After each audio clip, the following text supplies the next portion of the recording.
and welcome to today's episode of The Cans Cook.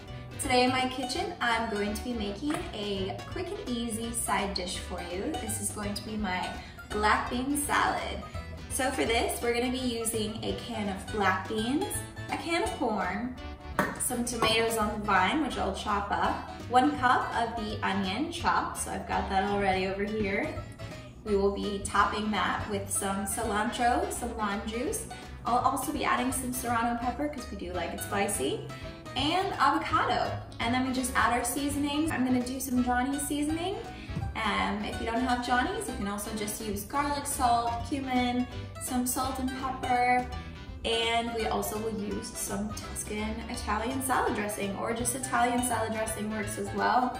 It's gonna be super simple. A lot of the flavor in this is going to come from the lime and the cilantro, and that's gonna enhance the flavors of your veggies that you have in there.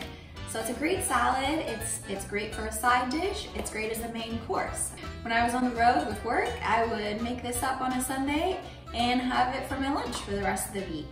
It's also really nice if you mix it with some kale or some spinach, and you've got a great salad for lunch that's very healthy.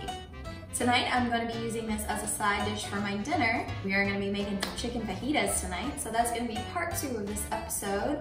It's a great dish just to have in the refrigerator to use as a side or as a main course if you're having it for lunch. No cooking involved, super easy, lots of flavor, and not many ingredients. All right, let's get started.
No baking involved. We're gonna add a little avocado at the end, and then we'll serve it with our dinner.